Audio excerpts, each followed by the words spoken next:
बिस्मिल्लाहिर्रहमानिर्रहीम। इस वीक में हमने क्वालिटी के बेसिक टूल्स डिस्कस करने हैं और इस पहली वीडियो में हम जो क्वालिटी के पुराने या बेसिक 7 टूल्स हैं वो हमने डिस्कस करने हैं और फिर अगली वीडियो में हम जो न्यू टूल्स हैं 7 उनको डिस्कस करेंगे। तो ये वो 7 टूल्स हैं जिनको बहुत ही ज़्यादा जिनके यूज़ को एम्फसाइज़ किया था और जिसने इनमें से कुछ एक आधा टूल उसने खुद से इंट्रोड्यूस भी करवाया कारो इशिकावा ने, यानी उसने एक आधा टूल खुद डेवलप किया और बाकी ये टूल मौजूद थे। उसने इनके इस्तेमाल को इनकरेज किया था और उसके एडवोकेट करने के बाद ये आम तौर पर इनके इस्तेमाल में बहुत इजाफा हुआ और अब इनको समझा जाने लगा कि ये क्वालिटी के बेसिक टूल्स हैं जिनके ज़रिए से आप क्वालिटी को इम्प्रूव करते हैं। तो वो बेसिक टूल 7 हैं। इनको हम ओल्ड 7 भी कहते हैं क्योंकि सबसे पहले यही हुए थे। और वो 7 tool checksheet, histogram, Pareto chart, scatter plot, flow chart, cause and effect diagram और कंट्रोल चार्ट हैं। इन 7 में से कई से आप मिसाल के तौर पर मुझे यकीन है कि आप हिस्टोग्राम और स्कैटर प्लॉट से कम लाजमन वाकिफ़ हैं, उनसे आप वाकिफ़ होंगे। कोई एक आधी चीज़ आपके लिए नई होगी और जबकि एक आधा टूल ऐसा है, मिसाल के तौर पर कंट्रोल चार्ट, इसको हम इस वीडियो में बहुत हल्का सा डिस्कस करेंगे क्योंकि इसको हमने किसी दूसरी जगह बहुत तफसील के साथ पढ़ना है। तो हम इनको एक एक करके देखते हैं और फिर उनके बारे में जो भी डिस्कशन है वो करते हैं। लेकिन ये बहुत कोई डिटेल्ड हम डिस्कशन नहीं कर रहे हैं क्योंकि मैं अस्यूम कर रहा हूँ कि आप इन चीज़ों से पहले ही वाकिफ़ हैं। तो चेक शीट सबसे पहला टूल है। चेक शीट एक फॉर्म होता है सिंपली, जिसके ऊपर आप स्ट्रक्चर्ड फॉर्म होता है जिसके ऊपर आप डेटा इकट्ठे करते जाते हैं। ये आप कब यूज़ करते हैं? जब आपने जो डेटा इकट्ठा करना हो उसे कोई एक ही शख्स बार बार देखकर रिकॉर्ड कर सकता हो, ठीक है, या एक ही जगह पे वो काम हो रहा हो ताकि उसे कोई एक शख्स के बजाय दूसरा शख्स भी देखकर रिकॉर्ड कर सके। और इसको आमतौर पर क्यों किया जाता है? आप डेटा की आप किसी इवेंट की फ्रीक्वेंसी और उसके पैटर्न के बारे में जानने के लिए इस्तेमाल करते हैं। ये भी हम मिसाल देखेंगे तो ये वाज़ेह हो जाएगा, ठीक है। और इसका प्रोसीजर ये है कि आप सबसे पहले ये डिसाइड करते हैं कि आपने किस चीज़ को ऑब्ज़र्व करना है, ठीक है। उसकी आप ऑपरेशनल डेफिनेशन डिसाइड करते हैं। मिसाल के तौर पर अगर हम ये कहते हैं कि हमने जो फेलियर है उसको या आप कहते हैं कि हमने जो रिजेक्शंस आ रही हैं प्रोसेस में उसको मैयर करना है, तो आप पहले इसकी डिफ़ाइन करेंगे कि रिजेक्शन से क्या मुराद है, ठीक है। रिजेक्शन से क्या मुराद है? मिसाल के तौर पर आप इसकी डेफिनेशन ये कर सकते हैं कि जब इंस्पेक्टर क्वालिटी चेक करने वाला किसी चीज़ को उठाकर रिजेक्टेड वाले खाने में डाल देगा तो हम समझेंगे कि ये रिजेक्ट हो गई है, ठीक है। ये एक बहुत सादा मिसाल है, लेकिन आप जब इस तरह का ना भी हो रहा तो आप उसकी कोई ऑपरेशनल डेफिनेशन करने की ज़रूरत पेश आती है। मिसाल के तौर पर अगर मैं ये कहूँ कि लो क्वालिटी के आइटम्स को आप गिनना चाह रहे हैं कि वो एक दिन में कितने पैदा होते हैं, तो आप लो क्वालिटी की क्या डेफिनेशन करेंगे ये आपको पहले तय करना पड़ेगा कि जो चीज़ ऐसी ऐसी होगी वो लो क्वालिटी की होगी, ठीक है।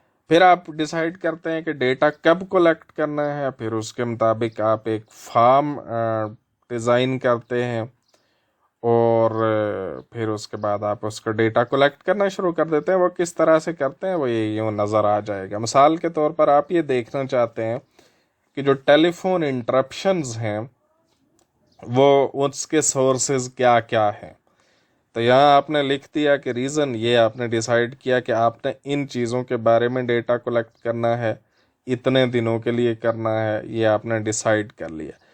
अब आपने मंडे को रखा, अगर कोई एक रॉन्ग नंबर आया तो आपने यूं एक लाइन लगा दी, इसको हम टैली मार्क कहते हैं, ठीक है। और जब दूसरी दफ़ा रॉन्ग नंबर की वजह से इंटरप्शन आई तो आपने यूं कर दिया, तीसरी दफ़ा आई तो एक और लाइन लगा दी, चौथी दफ़ा आई तो एक और लाइन लगा दी, दरमियान में एक दफ़ा इंफॉर्मेशन रिक्वेस्ट के लिए एक फाइल कॉल आ गई, आपने एक लाइन यहाँ पे लगा ली।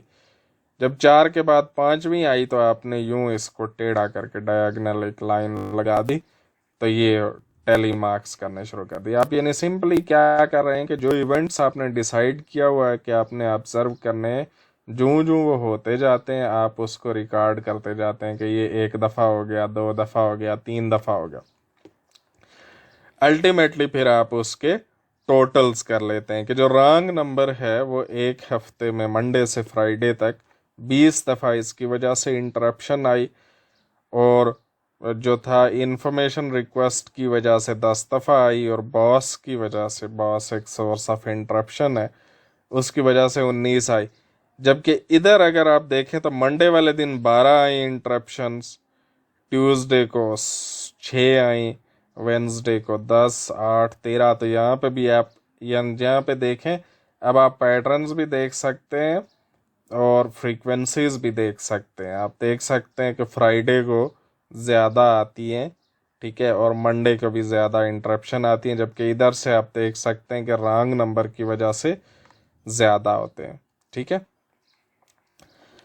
इसी टेक शीट की एक आप समझ लें कि एक वेरिएशन है जिसको हम डिफेक्ट कंसंट्रेशन चेक शीट कहते हैं। ये क्या होती है कि इसमें मिसाल के तौर पर अगर आप शर्ट्स चेक कर रहे हैं, ठीक है, अगर आप शर्ट्स चेक कर रहे हैं तो आपके पास एक शर्ट की तस्वीर बनी हुई होती है, ठीक है। ये देखें, ये एक शर्ट है, ये उसकी उल्टी साइड की तस्वीर है, ये सीधी साइड की तस्वीर। आप एक शर्ट पकड़ते हैं और उस पर निशान लगाना शुरू कर देते हैं। अगर इस जगह पे कोई फ्ला था तो आपने यहाँ पे ये रेड दायरा लगा दिया, यहाँ भी फ्ला था, यहाँ भी रेड, यहाँ पे भी लगा दिया, ठीक है। अगर किसी जगह कोई टीयर था यानी फटी हुई थी शर्ट तो आपने वहाँ पे ये वाले निशान लगा दिए। जहाँ पे कोई उस पे शर्ट पे निशान लगा हुआ था तो आपने वहाँ पे ये मार्क वाला निशान लगा दिया है। यानी ये क्या है, ये आपके पास एक शीट के ऊपर ये तस्वीरें बनी हुई हैं, आप शर्ट देख रहे हैं और उस शर्ट के मुताबिक इसके ऊपर निशान लगा रहे हैं अपनी चेक शीट के ऊपर, अपनी शीट के ऊपर जो आपके पास आपके हाथ में है। एक्चुअल जो शर्ट है वो आप इंस्पेक्ट कर रहे हैं और अपने पास मौजूद शीट पर जो आपके पास तस्वीरें बनी हुई हैं शर्ट में जहाँ जहाँ निशान प्रॉब्लम्स हैं आप वो इसके ऊपर इंडिकेट करते जाते हैं। तो इससे भी क्या पता चल जाता है, आपको पता चल जाता है कि कौन से डिफेक्ट्स किस किस जगह पर आ रहे हैं। मिसाल के तौर पर हम ये देख रहे हैं कि ये जो मार्क्स हैं ये इसकी उल्टी साइड पर शर्ट की मार्क्स ज़्यादा लग रहे हैं। अब इसकी हम कोई जाके इन्वेस्टिगेशन कर सकते हैं कि ये क्यों हो रहा है, ठीक है। जबकि अगर हम ये देख सकते हैं कि जो टीयर्स हैं वो यूं बाजुओं के और या इससे बराबर वाली जगह पर ज़्यादा आ रहे हैं, तो हम इसको भी देख सकते हैं कि भाई ऐसा क्या हो रहा है कि ये चेस्ट के करीब से जो शर्ट है उस पर टीयर्स आ रहे हैं, ठीक है जी। दूसरी चीज़ हिस्टोग्राम होती है। हिस्टोग्राम आप बहुत अच्छी तरह वाकिफ़ हैं, ज़ाहिर है आपने पढ़ा हुआ होगा कि हिस्टोग्राम क्या होती है कि आप इधर आपकी कुछ क्लासेस होती हैं, यानी अगर मेरे पास डेटा है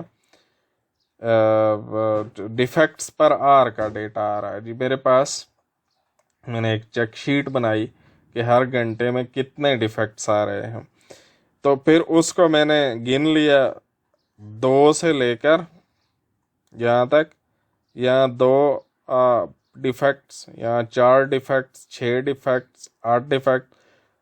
तो मैं उसकी फ्रीक्वेंसी उन क्लासेस की, यानी मैं कुछ मेरे पास क्लासेस होती हैं कि ये देखें जी ये एक क्लास है, दूसरी क्लास, तीसरी क्लास, चौथी क्लास, पांचवी क्लास, छठी क्लास, जिससे मुराद ये है कि मैंने उसके हिस्से बनाए हुए हैं जो एक जितने होते हैं। अब देखें मिसाल के तौर पर मैं ये कहता हूं कि जो 2 वाला जो था, 2 डिफेक्ट्स जो थे, 1 घंटे में 2 डिफेक्ट्स वाला वाकया कितनी दफा हुआ? एक ही दफा हुआ। ठीक है, 1 घंटे में 3 डिफेक्ट्स जो हैं वो तकरीबन 16 दफा, जितना अरसे का मैंने हुआ तो वो हुए। 4 डिफेक्ट्स 1 घंटे में तकरीबन 6 दफा हुए। 5 डिफेक्ट 1 घंटे में इतने हुए, ये हो जाएगा जी तकरीबन 9। ठीक है, 6 डिफेक्ट्स इतने हुए। तो ये जब मैं क्या करता हूँ कि मेरे पास इधर एक्स एक्सिस के ऊपर क्लासेस होती हैं, यानी जो कंटिन्यूस डेटा की जो क्लासेस होती हैं, कि एक क्लास यहाँ से लेकर यहाँ तक है, दूसरी यहाँ से यहाँ तक है, तीसरी यहाँ से यहाँ तक है, फिर दूसरी तरफ उनकी फ्रीक्वेंसीज होती हैं कि वो वाला वाकया इस क्लास में कितनी ऑब्जर्वेशंस आई है। तो ये हिस्टोग्राम बन जाती है। इससे मुझे शक्ल नज़र आनी शुरू हो जाती है। एक तो मुझे फ़ौरन ही नज़र आना शुरू हो जाता है कि ये देखें सबसे ज़्यादा इधर आ रहे हैं, और फिर मुझे ये भी नज़र आना शुरू हो जाता है कि डेटा का मीन किधर है, यानी वो ज़्यादातर डेटा किस साइड पे है। तो मुझे नज़र आ रहा है कि यहाँ तकरीबन 6-7 के इर्द गिर्द है, इससे कुछ इधर भी कम है बिलोमोम और इधर भी कम है। तो ये मुझे जो हिस्टोग्राम होती है वो फ़ौरन ही उसकी शेप बताना शुरू कर देती है कि ये जो भी चीज़ मैं डिफेक्ट्स जिनको देख रहा हूँ वो किधर को ज़्यादा डिस्ट्रीब्यूटेड है। ठीक है, अब इसका जो व्हेन टू यूज़ है आप देख लें, ये कब यूज़ करते हैं? जब आपके पास डेटा न्यूमेरिकल हो तो तभी हम हिस्टोग्राम बना सकते हैं।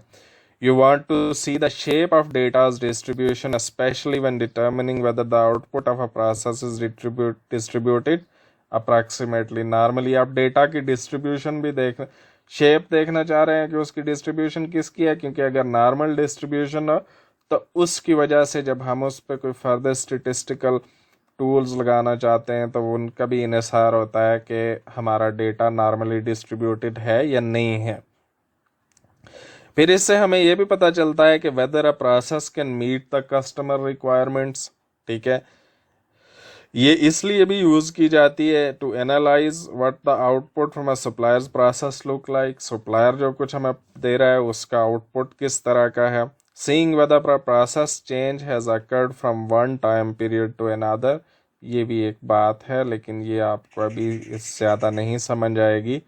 जब हम 6 सिग्मा वाला शुरू करेंगे तो तब आपको ज़्यादा समझ आएगी। ठीक है जी, तो ये हिस्टोग्राम है, और हिस्टोग्राम चूंकि आप पहले भी पढ़ चुके हैं, इससे आप वाकिफ हैं। एक चीज़ है जी पारीटो चार्ट, तीसरा टूल पारीटो चार्ट। इसको पारीटो चार्ट इसलिए कहते हैं कि एक विल्फ्रेडो पारीटो नाम का शख्स गुजरा था जिसने, इकोनॉमिस्ट, जिसने ये कहा था कि दुनिया की जो 80% दौलत है वो 20% लोगों के पास है।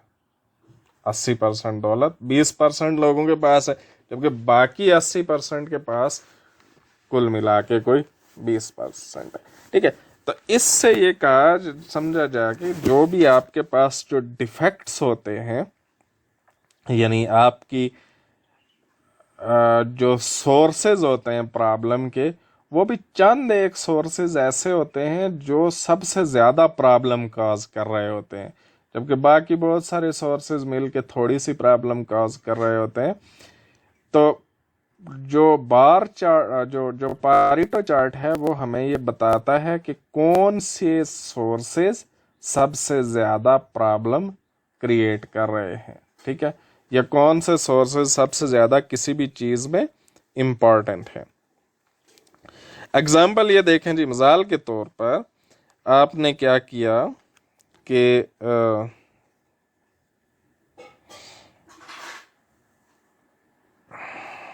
ये देखें, आपने फर्ज कर लें आप कोई रेस्टोरेंट हैं, फर्ज कर लें। ठीक है, तो आपने लोगों से शिकायत इकट्ठी की। आपने लोगों से क्या किया जी? शिकायत इकट्ठी की कि जी आप बताएं कि आपको हमारे मुतल्लिक क्या शिकायत है। तो जो 800 के करीब जो लोग थे उन्होंने कहा कि आपका ओवर प्राइस्ड है। फिर उसके बाद उन्होंने कहा जी कि आपके पोर्शन साइज जो आप एक प्लेट का करके देते हैं, वो एक प्लेट बहुत थोड़े होते हैं, उसमें जो भी फूड होता है वो थोड़ा होता है। उसके बाद कुछ लोगों ने, कम लोगों ने कहा कि वेट टाइम, ठीक है, उसके बाद फूड इज टेस्टलेस, आगे कम होते जा रहे हैं। तो पारीटो चार्ट में आप क्या करते हैं कि आपके पास जब ये लिस्ट बन जाती है तो आप उसको सॉर्ट कर लेते हैं और इस तरह से आप एक बार चार्ट बनाते हैं कि जो सबसे बड़े काजेज हों वो लेफ्ट साइड पे आ जाएं, फिर उसके बाद छोटा काज उससे का आगे आए और फिर उससे छोटा, यानी जिसकी फ्रीक्वेंसी हो वो उससे आगे आए। फिर आप एक यूं लाइन बनाते हैं कि देखें ये कितने परसेंट है जी, ये अकेला कितने परसेंट था, ये अकेला ही वैसे 80% से ज़्यादा हो गया था, ठीक है। लेकिन आप फिर एक कम्युलेटिव परसेंटेज बनाते जाते हैं। ये देखें कि जी ये एक अकेला अगर 80% था तो ये दो मिलकर कितने हो गए हैं, ये दो मिलकर यहाँ पे आ गए हैं, यानी इट इज़ ऑलमोस्ट 90%। जब उसमें तीसरा भी शामिल हो गया तो आप देख लें कि तीनों मिलके तकरीबन 91% हो गए। तो ये जो बार होता है ये इंडिविजुअल की दिखाता है, जबकि ये जो लाइन है ये कम्युलेटिव परसेंटेज आपको दिखाती है। तो हम देखते हैं कि 80% जहाँ पे जाके ख़त्म हो जाए, यानी जहाँ पे 2 3 4 काजेज़ के बाद 80% आ जाए, तो हम कहते हैं कि ये इससे पीछे पीछे जो काजेज़ हैं वो 80% मसले में कंट्रीब्यूट कर रहे हैं। तो यहाँ पे तो बिल्कुल सीधा है, हमें नज़र आ रहा है कि जो ओवर प्राइसिंग का इशू है वही सबसे ज़्यादा मसला क्रिएट कर रहा है, उसी की शिकायत सबसे ज़्यादा है। अब देखें, आपने जब कोई चेक शीट बनाई होगी तो आपने ये सारी की सारी चीज़ें शामिल की थी, ठीक है। जब आपने उसको एनालाइज किया तो पता चला कि ये दो काजेज हैं जो सबसे ज़्यादा प्रॉब्लम क्रिएट करते हैं। इसका फ़ायदा क्या होता है कि आपको पता चल जाता है कि आपने एफर्ट कहाँ पे लगानी है। यानी अब आप अपनी प्लेस को, जो आपका होटल है उसका नाइज कम करने की या क्लीनलीनेस बढ़ाने के लिए आप ट्रेनिंग कर रहे हों आपने लोगों को, या उससे क्या फ़र्क पड़ेगा, कोई भी नहीं, उस तो शिकायत ही बहुत थोड़ी है। आपको एफर्ट यहाँ पे कंसंट्रेट करनी चाहिए जो चीज़ें प्रॉब्लम में ज़्यादा कंट्रीब्यूट कर रही हैं, ठीक है जी। स्कैटर डायग्राम भी आप जानते हैं जी। स्कैटर डायग्राम क्या होती है कि आप पेयर ऑफ वेरिएबल, दो वेरिएबल्स को आप एक साथ से जब आप करते हैं scatter diagram, pairs of numerical data, यानी आप न्यूमेरिकल डेटा के पेयर्स को करती है with one variable on each axis. एक आप एक्स एक्सिस पे डाल देते हैं, एक वाई एक्सिस पे डाल देते हैं। अब यहाँ पे ये देख लें कि जो आपकी हिस्टोग्राम थी वो भी आप एक ही डेटा की बनाते हैं, जो पारीटो चार्ट है वो भी एक ही डेट वेरिएबल का आप बना रहे होते हैं। ये वो पहली चीज़ है जहाँ पे आप दो वेरिएबल्स को एक साथ करते हैं। मिसाल के तौर पर ये है जी, मैंने क्या किया, मैंने एक तरफ बच्चों की जो इंटर में उनकी परसेंटेज थी, इंटरमीडिएट में, वो एक तरफ रखी और दूसरी तरफ मैंने उनका फ़र्ज़ कर लें बीएस के अंदर जीपीए रखा। मैं ये देखना चाहता हूँ कि क्या इंटर की परसेंटेज ज़्यादा हो तो इधर जीपीए भी आगे बीएस में ज़्यादा आता है, ठीक है। तो ये हम देखने की कोशिश करते हैं। उसके लिए हम एक एक्सिस पे ये हमने इंटर वाली परसेंटेज प्लाट कर दी, दूसरी पे ये वाली रखी, और फिर जहाँ जहाँ उनका इंटरसेक्शन था वहाँ पे हमने डेटा के पॉइंट लगा दिए, ठीक है। स्कैटर प्लाट से आपको फौरन पता चल जाता है कि इन दो के दरमियान कोई रिलेशनशिप मौजूद है या नहीं है। अब ये देख लें कि हम देख रहे हैं कि बिलउमूम जो जो इंटर की परसेंटेज बढ़ती है, हम इधर आते हैं तो जीपीए भी बढ़ता जा रहा है। तो हमें यहाँ पे एक ट्रेंड सा बनता हुआ नज़र आ रहा है कि इंटर की परसेंटेज बढ़ेगी तो जीपीए भी बढ़ेगा, ठीक है। ये ट्रेंड यूं भी हो सकता था, अगर ये यूं हो रहे होते, हमें यूं नज़र आने के बजाय अगर ये डेटा पॉइंट्स हमें यूं नज़र आ रहे होते, यूं इधर आ रहे होते, तो हम कहते कि इन दोनों के दरमियान नेगेटिव रिलेशनशिप है। अभी क्या है, हमें नज़र आ रहा है कि इनके दरमियान एक पॉजिटिव रिलेशनशिप है, एक बढ़ता है तो दूसरा भी बढ़ता है। अगर ये बिल्कुल ही इनके दरमियान कोई ट्रेंड नज़र ना आ रहा होता, ये स्कैटर होते इधर उधर से, इनमें कोई ट्रेंड नज़र ना आ रहा होता, तो मैं कहता कि इनके दरमियान कोई रिलेशनशिप नहीं है। तो जो स्कैटर डायग्राम होती है वो आप दो वेरिएबल्स के दरमियान कोई ना कोई रिलेशनशिप डिस्कवर करने के लिए, देखने के लिए इस्तेमाल करते हैं कि दो वेरिएबल के दरमियान कोई रिलेशनशिप मौजूद है या नहीं है। ठीक है जी। उसके बाद अगला फ्लो चार्ट है। फ्लो चार्ट क्या होता है जी? आपको एक ऐसी डायग्राम है जो कि आपको आपके प्रोसेस के डिफरेंट स्टेप्स दिखाती है, जो दिखाती है कि कोई प्रोसेस किस तरह से हो रहा है। ठीक है। अच्छा, इसको बनाने की ज़रूरत क्या पड़ती है? इसकी ज़रूरत इसलिए पड़ती है कि बाज़ औक़ात जब आप देखें, अगर मैं आपको एक चीज़ डिस्क्राइब करता रहा हूँ कि जी मैं वो फलां जगह है, स्कर्दू इस तरह की जगह हैं, वहाँ पहाड़ हैं इस तरह के, यूं हैं वो है, क्या आपको वो आसानी से समझ में आएगा, या आपको एक तस्वीर दिखा दी जाए तो आप फौरन समझ जाएंगे? जाहिर है, जो ही आपको तस्वीर दिखाई जाएगी आप फौरन समझ जाएंगे। तो बिल्कुल यही वजह है कि एक प्रोसेस को आप बातों से डिस्क्राइब कर रहे हो वो बहुत मुश्किल है उसको समझना। उसकी अगर हम एक तस्वीर बना के दिखा दें कि प्रोसेस ऐसे हो रहा है तो वो बहुत आसानी से समझ में आ जाता है। समझ में आने का फ़ायदा क्या है? आपको खुद भी समझ में आएगा। अगर मैंने किसी दूसरे को समझाना है कि भाई मेरा प्रोसेस इस तरह से हो रहा है, तो मैं उसे वो तस्वीर दिखा दूंगा। और तीसरी बात यह है कि मैंने ये देखना हो कि ये प्रोसेस सही हो रहा है, यानी इसमें कुछ मैं गलत तरीके से तो प्रोसेस नहीं कर रहे हैं, तो मुझे तस्वीर देख के पता चल जाएगा और मुझे फ़ौरन पता चल जाएगा कि यहाँ पे इसमें कौन सी चीज़ है, कौन सा स्टेप है जो मैं गलत कर रहा हूँ, और कौन सा स्टेप है जो मैं मुझे मज़ीद बेहतर करने की ज़रूरत है। तो फ्लो चार्ट की कुछ सिंबल्स होती हैं हर स्टेप प्रोसेस में, ये इस तरह की जो रेक्टेंगल होती है उससे दिखाया जाता है। ठीक है। डायरेक्शन ऑफ फ्लो, यानी एक स्टेप से अगले स्टेप की तरफ ये एरो होता है। ये डिसीजन पॉइंट एक डायमंड होता है जहाँ पे आपने कोई डिसीजन करना हो। डिले और वेट टाइम ये इस तरह की शक्ल से दिखाया जाता है। ये गोल जो है अनदर पेज या फ्लो चार्ट से लिंक, ये आप इस तरह का दायरे से दिखाते हैं। इनपुट और आउटपुट को आप इस तरह की सिंबल से दिखाते हैं। डॉक्यूमेंट को, ये डॉक्यूमेंट की सिंबल होती है, और स्टार्ट और एंड के लिए आप ये वाली सिंबल्स यूज़ करते हैं। अच्छा, ये कोई तयशुदा बात नहीं है कि आप यही सिंबल यूज़ करेंगे, आप अपनी सिंबल यूज़ कर सकते हैं। ठीक है। लेकिन जनरली करने वाली कन्वेंशन ये है कि ये चीज़ें इस्तेमाल की जाती हैं, उन्हीं को इस्तेमाल करना बेहतर होता है, क्योंकि जो चीज़ ज़्यादा मशहूर होती है, जिससे ज़्यादा वाकिफ़ होते हैं, वो लोग आसानी से समझते हैं। इसकी एग्जांपल देख लें। यहाँ से प्रोसेस शुरू हुआ, और ये प्रोसेस किस चीज़ का है जी? ये चावल बनाने का, और उसका fill the pan with water. ठीक है। अब उसके बाद ये तीर बता रहा है कि इससे अगला स्टेप ये होगा, ये एरो बता रहा है हीट पैन ऑन स्टोव, उसके बाद आप उसको गर्म करें। ठीक है। फिर आप देखें कि पानी, अगर देखें चेक करें कि पानी उबल रहा है। अगर ये डिसीजन पॉइंट आ गया, यहाँ पे डायमंड बना हुआ है। अगर तो पानी नहीं उबल रहा तो नो, तो फिर दोबारा ये वाला प्रोसेस चलेगा।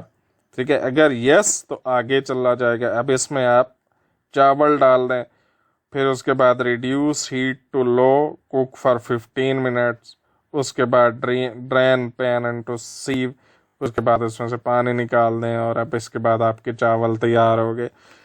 अब ये देख लें, एक ही जगह आपको एक ही पेज पर ये पूरी पिक्चर नज़र आ रही है कि आपका प्रोसेस किस तरह से हो रहा है। अच्छा, ये जो फ्लो चार्ट होता है ये दो तरह के हो सकते हैं। आम तौर पर जब भी आप सबसे पहले किसी प्रोसेस का फ्लो चार्ट बनाते हैं तो आप उसको वैसा बनाते हैं जैसा कि हो है इस वक्त, उसको आप कहते हैं एज इज, यानी इस तरह का प्रोसेस एग्जिस्ट करता है।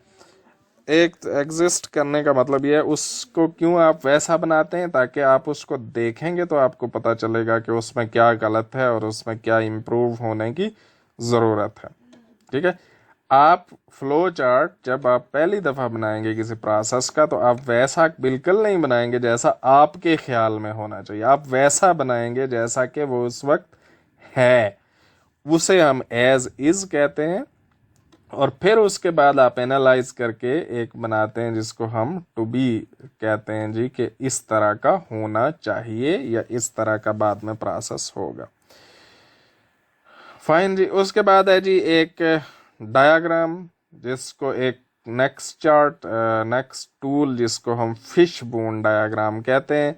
इसको फिश बोन इसलिए कहते हैं कि इसको अगर जब हम इसकी शक्ल देखेंगे तो आपको पता चलेगा कि ये जिस तरह एक मछली के अंदर बोन होती है, एक दरमियान में बड़ी बोन है और फिर छोटी छोटी बोन्स होती हैं, इस वजह से इसको फिश बोन कहते हैं। ये चूँकि इशिकावा ने बनाई थी, इसको हम इशिकावा डायग्राम भी कहते हैं, इसको हम कॉज एंड इफेक्ट डायग्राम भी कहते हैं। ठीक है, ये क्यों की जाती है, ये किसी चीज़ के कॉजेज, पॉसिबल कॉजेज को आइडेंटिफाई करने के लिए इस्तेमाल की जाती है। हम सीधा वहीं पे चलते हैं, देखते हैं कि किस तरह की होती है। ये जो प्रोसेस है ये मैं समझाते हुए आपको बता दूंगा और बाद में आप इसे खुद पढ़ लेंगे। आप क्या करते हैं, ये जी फिश है, यहाँ पे आप लिखते हैं जो भी प्रॉब्लम है। ठीक है, अच्छा जी, प्रॉब्लम क्या है, बैड बर्गर। ठीक है, अब बैड बर्गर के कई काजेज हो सकते हैं। ठीक है, वो जो मेन काजेज हैं वो आप यहाँ लिखते हैं, यूं लाइन लगाकर इसको लिखते हैं। ठीक है, यूं। अच्छा, ये कॉजेज की आप कोई भी कैटेगराइजेशन कर सकते हैं आम तौर पर, लेकिन ये कहा जाता है कि ये 6 एम्स होते हैं जिनमें कॉजेज होते हैं। देखें, अगर बर्गर बन रहा है, गलत बन रहा है, तो वो या तो मशीन की वजह से गलत हो रहा है, या मेथड की वजह से गलत होता है, या मटेरियल की वजह से गलत होता है, या मेजरमेंट की वजह से गलत होता है, या पर्सनल यानी या बंदा जो कर रहा है उसकी वजह से होता है, या इन्वायरमेंट की वजह से गलत होता है। ठीक है जी, इनको हम 6M भी कह देते हैं, मशीन, मेथड, मटेरियल, इस पर्सनल को हम मेन कहते हैं, ये मेजरमेंट, और ये मदर नेचर या इन्वायरमेंट। ठीक है, ये 6M's हम कह देते हैं। अच्छा, अब देखें, हमने कहा जी बैड बर्गर मटेरियल की वजह से क्या क्या हो सकता है जी, वो हम यहाँ पे लिखते हैं कि अगर आपका रॉ मटेरियल ठीक नहीं था तो भी बर्गर गलत होगा। दूसरी वजह क्या हो सकती है मटेरियल से रिलेटेड, कि अनहाइजेनिक पैकिंग थी। ठीक है, ये यानी ये मेन कैटेगरी है, उसकी आगे ये 2 कैटेगरी है, एक रॉ मटेरियल और दूसरा अनहाइजेनिक पैकेजिंग। अच्छा, रॉ मटेरियल में फर्दर भी कुछ हो सकता है, तो आप कहते हैं कि रॉ मटेरियल में की वजह से गलत होने की क्यों हो सकता है, कि नॉट फ्रेश, कि रॉ मटेरियल या तो फ्रेश नहीं था, not as per prescribed quality, या प्रिस्क्राइब्ड क्वालिटी का नहीं था। ठीक है, अच्छा, मेथड से रिलेटेड देखें जी, क्या है, रेसिपी, आपकी रेसिपी गलत हो तो आपका बर्गर गलत बनेगा। रेसिपी से रिलेटेड, रेसिपी या तो आपकी गलत थी या फिर रेसिपी तो ठीक थी लेकिन वो फॉलो नहीं हुई। ठीक है, ये काजेज होते हैं। इसी तरह आप मशीन से रिलेटेड काजेज आइडेंटिफाई करते हैं, इन्वायरमेंट से रिलेटेड। अच्छा, अब ये ज़रूरी नहीं है कि सबसे रिलेटेड कोई काज निकले। ठीक है, और दूसरी बात यह है कि ये पॉसिबल काजेज हैं, यानी आप जब बर्गर गलत बन रहे हैं तो आप उसके पॉसिबल काजेज आइडेंटिफाई, जितने मुमकिन हैं कि कौन कौन से काजेज हो सकते हैं, उसकी हम आमतौर पर बड़ी कैटेगराइजेशन इन 6 बड़ी कैटेगरीज में उनको तकसीम करते हैं और फिर उस कैटेगरी के अंदर डिफरेंट रीजंस को आइडेंटिफाई करते हैं और फिर ज़रूरत हो तो उन रीजंस के अंदर भी हम मज़ीद रीजंस को आइडेंटिफाई करते हैं। अच्छा, यहाँ पे देखें हमने क्या लिखा हुआ है। ये एक मेन कैटेगरी है तो उसकी राइट साइड पे यूं करके एरो लगा के हमने फर्दर आइडेंटिफाई किया। आप यूं इधर लगा के भी आइडेंटिफाई कर सकते हैं। फिर अगर ये आपने इधर लगाया है तो ये वाला भी इधर लगाएंगे और ये वाला भी इधर लगाएंगे। अच्छा, ये जो कैटेगरीज हैं ये आप अपनी मर्जी से बना सकते हैं। ये 6 हैं, या आप 3 बना सकते हैं, 2 बना सकते हैं, 10 बना सकते हैं, 8 बना सकते हैं, जितनी चाहें आप बना सकते हैं। लेकिन इन 6 में आमतौर पर आसान होता है, आमतौर पर हम कहते हैं कि ज़्यादातर चीज़ें इसी में आ जाती हैं और ये कैटेगरीज ज़्यादा क्लियर हैं। ठीक है जी। तो ये फिश बोन डायग्राम है। और आखिरी चीज़ कंट्रोल चार्ट है। कंट्रोल चार्ट हमने पिछली दफ़ा भी पढ़ा था कि कंट्रोल चार्ट प्रोसेस को मॉनिटर करता है और ये मैं दिखाने की कोशिश करता है कि हमारा प्रोसेस कंट्रोल में है या नहीं है। कंट्रोल में होने से मुराद ये होती है कि उसके अंदर सिर्फ कॉमन कॉज वेरिएशन मौजूद हो और कोई स्पेशल कॉज मौजूद ना हो। तो हम इसलिए कंट्रोल चार्ट की ये होता है जी, उसके दरमियान में हमने कहा था कि सेंट्रल लिमिट होती, सेंट्रल लाइन होती है, ऊपर यूसीएल होती है यानी अपर कंट्रोल लिमिट, नीचे लोअर कंट्रोल लिमिट होती है। ठीक है। सिंपली होता है क्या है कि आप एक सैंपल को इधर, पहला सैंपल उसकी जो वैल्यू आई उसको यूं प्लाट करते जाते हैं करते जाते हैं करते जाते हैं। ठीक है। इसकी जो पिछली दफ़ा हमने मिसाल दी थी आप स्टूडेंट वाली, उससे दोबारा समझ सकते हैं। मैं इसकी तफसीलात में ज़्यादा इसलिए नहीं जा रहा कि हम प्रोसेस कंट्रोल पर एक पूरा कमाबेश वीक लगाएंगे जिसमें हम इसकी मुख्तलिफ अक़साम को डिस्कस करेंगे। ठीक है जी। इसके आउट ऑफ कंट्रोल सिग्नल्स क्या है ये मैंने यहाँ पर लिख दिए हैं, आप इन्हें पढ़ लीजिएगा। लेकिन ये अभी से शायद आपको याद करने की ज़रूरत नहीं है। जब हम स्टैटिस्टिकल प्रोसेस कंट्रोल को तफसील से पढ़ेंगे तो फिर आपको इसकी ज़्यादा ज़रूरत पेश आएगी। तो ये हमारे 7 टूल्स हैं जिनको हम बेसिक टूल कहते हैं या जिनको हम ओल्ड 7 कहते हैं। ठीक है।